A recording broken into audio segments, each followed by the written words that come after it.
Quand j'étais tout petit, il y a fort longtemps, j'ai trouvé un livre dans la bibliothèque de mes parents. Ce livre était un peu particulier. C'était une encyclopédie des maladies dégueulasses.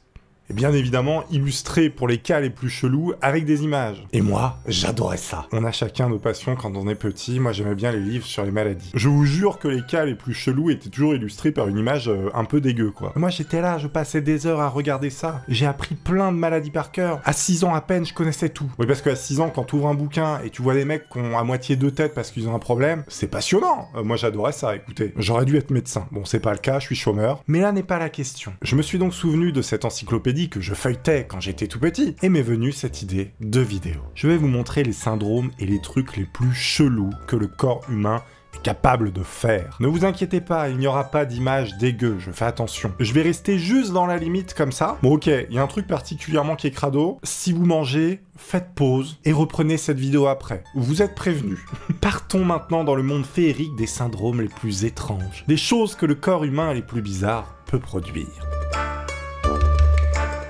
Pour ce premier cas absolument incroyable, je pense que beaucoup de personnes vont trouver ça cool. Mais non, vous vous trompez, c'est un truc hyper chiant. Accrochez-vous bien parce que le ventre de cette personne est capable de créer de l'alcool tout seul.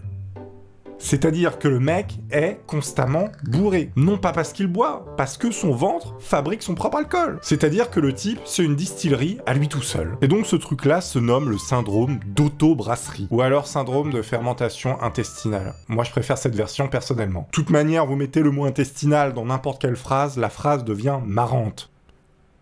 Je ne trouve pas de phrase ou intégrée intestinale, mais vous voyez ce que je veux dire. Évidemment, c'est un syndrome extrêmement rare. En gros, vous avez une levure de bière qui a réussi à se développer toute seule dans votre ventre. Elle s'appelle Saccharomyces cerevisiae. Mais ça, tout le monde s'en fout, évidemment. Et donc, c'est elle qui fabrique de la grosse bière directement dans votre bedaine. Vous n'avez même plus besoin de boire de tease pour être bourré. Pour les mecs qui ont ça, souvent, c'est un peu relou. Parce que le matin, tu te lèves, t'es bourré, le soir, tu te couches. Enfin, t'es bourré constamment. Donc, ces personnes sont quasiment en permanence totalement des Chiracs. Moi, je trouve que ce syndrome, il soulève quand même plein de questions. Des questions existentielles. Si la personne qui a ce syndrome conduit et qui se fait arrêter par la police, est-ce qu'il a le droit de lui dire « Monsieur l'agent, je suis malade, mon corps produit sa propre Cronenbourg dans mes boyaux ». Est-ce que c'est un argument valable face à la maréchaussée? Je vous le demande. Est-ce que cette personne qui a ce syndrome a le droit d'ouvrir son bar à bière, qui se nommerait cuvée intestinale? Moi, c'est vraiment des questions comme ça que je me demande. Sur le plan juridique, est-ce que c'est légal? Est-ce que quand il va faire pipi, ça fait de la mousse? Non mais voyez, il y a des fois dans la vie, il faut quand même transcender l'intellect, voir plus loin et se poser les bonnes questions. Vous êtes au bon endroit. Est-ce que s'il boit de la grenadine,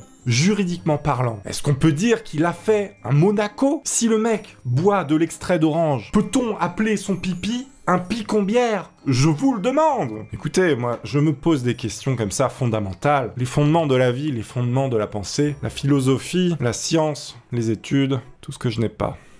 Bon, globalement, ce truc-là peut se soigner, du moins se contenir. Non pas en remplissant des canettes de bière, les gars, calmez-vous. Non, la cuvée intestinale, c'est pas pour maintenant. Donc ça se soigne à base de gros fongicides. Un truc qui va venir atomiser le champlard qui fait justement la bière dans le ventre de ces personnes. Et qui s'était développé au calme dans sa boyasse. En plus de ça, vous faites un petit régime de glucides, c'est-à-dire que vous mangez pas trop de sucre. Bah oui, parce que les levures, elles adorent le sucre. Elles transforment le sucre en alcool. Et donc plus vous mangez de sucre, plus vous serez bourré. C'est-à-dire que le mec va à la boulangerie, il demande un sachet de bonbons comme il fait tous les jours. Ah non, ça c'est moi qui faisais ça à 5 ans, mais bon. Il m'arrivait de piquer 2-3 bons becs. Pardon la boulangère, je m'en excuse. Donc le mec prend son paquet de bonbons de crocodile. Crocodile bleu, jaune, toutes les couleurs, il adore ça. Moi j'aime bien les bleus. J'adore ça. Il mange son paquet de crocodile, une demi-heure après, que se passe-t-il? Il est par terre, en train de danser la quinchuta. La quinchuta n'est pas une danse officielle, messieurs dames. On peut quand même plus ou moins régler ce problème, voilà. Donc, si jamais, dans la vie de tous les jours, vous sentez que vous êtes bourré, alors que vous n'avez jamais bu d'alcool, il est possible que vous ayez une levure, un champlard, qui s'est développé à l'intérieur de votre bétaine, et qui fabrique, au calme, de la bière. Ce sera donc la cuvée intestinale. N'essayez pas de boire votre pipi, ça ne marchera pas. Pour ce prochain cas, les amis, on va pas s'attarder parce que c'est un peu crade, je vous l'avoue, mais je voulais en parler, c'était fondamental. La science et la philosophie, on connaît la musique, j'étais obligé d'en parler, je n'avais pas le choix. On m'a dit, Touni, si tu n'en parles pas, voilà, on m'a dit que ça. Moi j'ai eu très peur, on m'a dit voilà, il a dit voilà. Le syndrome s'appelle vomissement fécaloïde. Est-ce que vous comprenez l'étymologie de ces deux mots que je viens d'employer? Si vous arrivez à mettre un mot après l'autre et comprendre vous savez de quoi je veux parler, c'est horrible. Dans ma vie, je me suis toujours dit, il faut que j'en parle au moins une fois. Ce jour est arrivé, merci là-haut. Avec un nom pareil, évidemment, vous devinez qu'il n'y aura pas d'illustration. Hein. Non, parce que je veux pas aller en prison. Voilà. C'est vraiment pour faire avancer la science que je fais cette vidéo, donc comprenez, j'étais obligé. On m'a dit voilà. En gros, vous mangez quelque chose dans la vie de tous les jours. La nature est bien faite. Quelques heures plus tard, cette chose va descendre dans votre corps, puis finir par ressortir.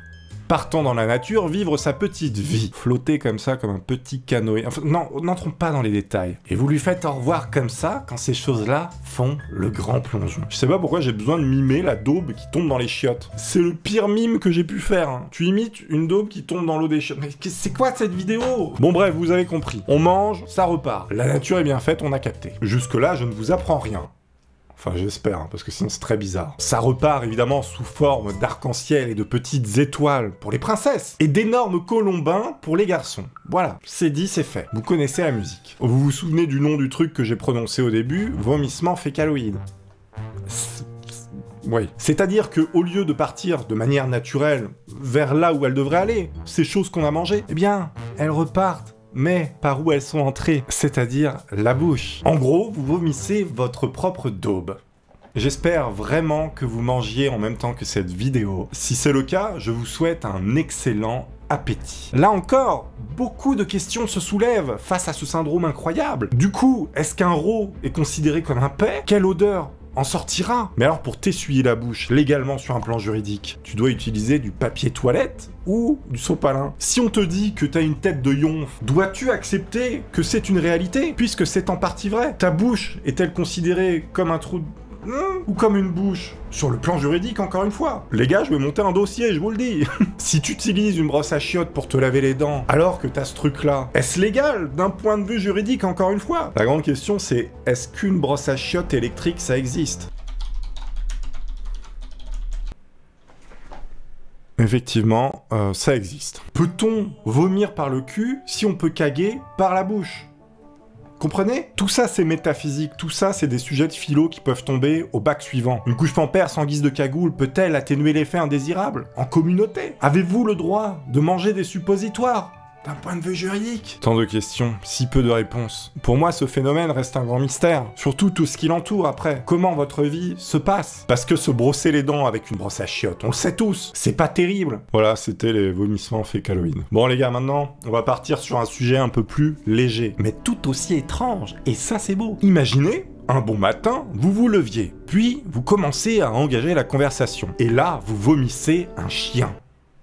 C'est le syndrome du canino-régurgitator. Bon non, ça ok, je l'ai inventé, voilà, j'avais envie de le faire. Je m'en excuse, passons au vrai truc. Vous vous levez, un beau matin, vous entamez la conversation, et là, pour je ne sais quelle raison, vous avez un accent étranger en parlant votre propre langue. Personnellement, moi, quand j'étais tout petit, je croyais que parler anglais... Attention, j'avais 6 ans, me jugez pas. Je pensais que parler anglais, c'était juste prendre l'accent anglais et parler en français. C'est-à-dire parler un peu comme ça, vous voyez ce que je veux dire. Bonjour, maîtresse, est-ce que je dois mettre mon cartable? Alors moi, j'étais hyper fier. Donc je parlais comme ça à tout le monde, avec un accent claqué au sol. Et avec vraiment une fierté infinie. Je pensais détenir le savoir linguistique. Parler couramment anglais. Oui, j'étais profondément débile. Mais bref, là n'est pas la question. Donc vous avez un accent étranger comme ça, tout d'un coup en vous levant, tout en parlant votre langue classique que vous connaissez tous. C'est très étrange, mais alors pourquoi? Et ben en fait ce truc là se nomme le syndrome de l'accent étranger. Bon là les mecs se sont vraiment pas cassé le dos pour le nom du truc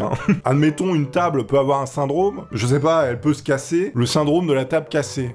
Ça marche avec tout, Une ampoule ne s'allume plus, le syndrome de l'ampoule qui ne s'allume plus, voilà. Bon, c'était pas des lumières, les mecs, là-bas. En même temps, plus c'est simple, plus on retient. Touni, professeur, à temps partiel, à Pôle emploi. Merci. En fait, dans le monde, il n'y a que 50 cas reportés depuis 1941. Autant vous dire que c'est hyper rare. Et vraisemblablement, ce serait dû à un choc à la tête. Non mais attendez, tout s'explique alors pour Ribéry. Le mec fait des têtes légendaires constamment, c'est donc pour ça qu'il parle comme ça.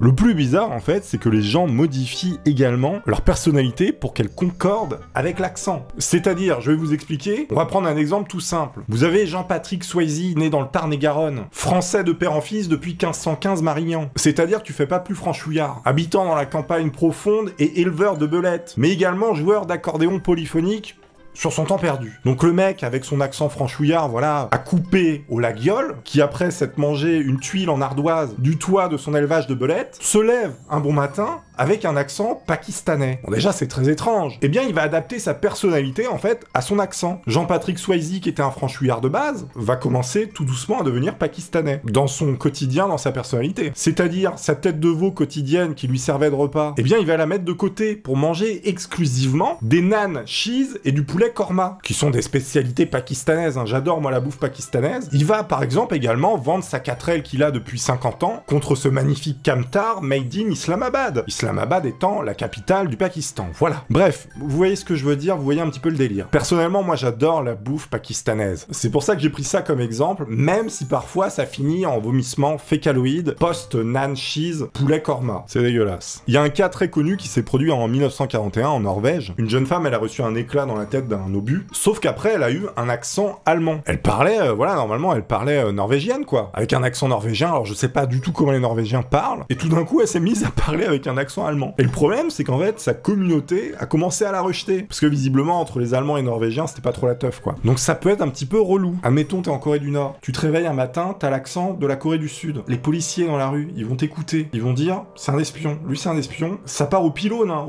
et bombardement indirectement les gars. Ah faut faire attention où ça nous arrive ces choses-là, hein, ça rigole pas. Hexacosio, hexaconta, hexaphobie. Écoutez déjà, avec celui-là, vous gagnez directement au Scrabble. Donc en fait cette chose imprononçable et immonde, c'est tout simplement quand vous avez peur du chiffre 666 et que vous êtes incapable de prononcer et de comprendre 666 sensus sont sur un sein. Essayez, vous allez voir.